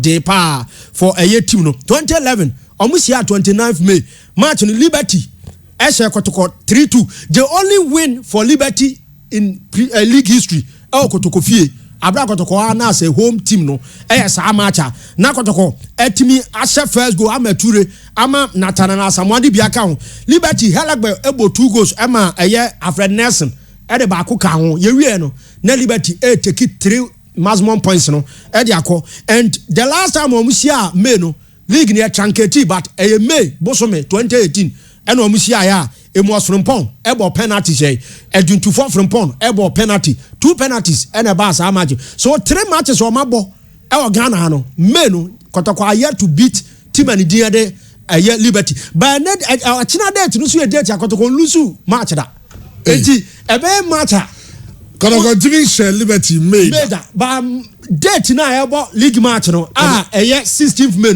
no team in Ghana na ase kotoko enso da so we no so gaje Kumasi Asante Kotoko but on paper any bibia ne obi a we hungry pa for this match no Liberty say after say Liberty be league 99 so oba be pa because kotoko lusu kra still obe maintaining the top sport no status no because kotoko yes Lucio and no be ma kotoko akọ for ne say wanya ne best kra na enkoye draw but Liberty ni anything say obetro na asena say or win match no okay so eno na ebetimi awuram but two teams no meetings a omashia ni bibia de kotoko ewo advantage say head to any bibia no or boot Liberty ewo omo matches a omo abonyina 35 league matches Liberty has 7 plus of 39 goals kotoko are winning 23 plus of 62 goals and a 5 drawn game but Liberty fie no Liberty has 6 matches out of 17 matches and kotoko so say 8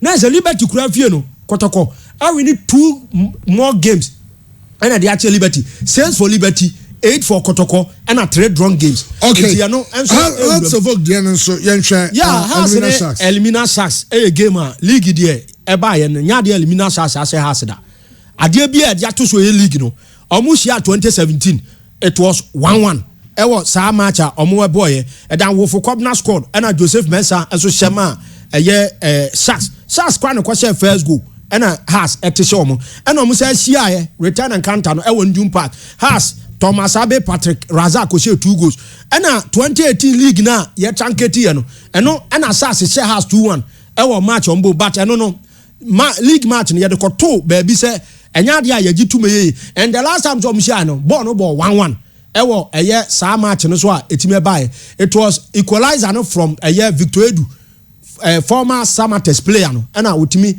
ɛte ka no ɛde ma Accra Sofo abra na James Bisiu wabɔ has 11 wise mu nyina apɛn ɛma ɔno etimi nya ɛyɛ first goal for ɛyɛ team ani gye de ɛyɛ eliminators but wo the FA Cup ni bibia bomu a two teams no ɛhyia 12 matches FA Cup Elite Cup ni bibia no 12 games no House of Folk arene ɛyɛ 5 ɛna 4 wins for Sharks ɛna 3 drawn games so niema enso ekoye edema ɛyɛ Accra Folk when it comes to two teams no head to head enso so ɛwɔ hɔ no ma ɛno so yɛdi bo bi bebusa sɛ da bɛna ɛsi sɛ yɛbɔ league match na kɔtɔkɔ ni Liberty obi anim sɛ bia kɔtɔkɔ na ebo ma na sɛ Liberty na ebo home na ni home match but ya na sa match no ebi hyase si 2006 2007 kɔtɔkɔ Liberty was played in Kekos kɔtɔkɔ na ebo home yima Edmono so ansa ɛna take Kofi Ntibu achi na share first goal 2007-8 ya na no osunwan ɛno so Rebecca Queen scored for kɔtɔkɔ red card by Liberty ball 10 against 11 ɛna the last time so a ebi so see no so no Liberty enso no kɔtɔkɔ ball no whack ball no ball 1-1 enso ɛno na Francis Akwafo take late edema ɛyɛ Kumase Asante Kɔtɔkɔ so the last time Liberty home 1-1 on baby enim so bɔ ni league match no ɛbɔ 1-1 but 3 meetings na ɔmasia no Kɔtɔkɔ awe ne baako ɛna mu mienu akɔti pɛnko ɛwɔ neutral ground. Wow. Okay, right about Taylor. And then don't forget to see the live commentary of all the games and so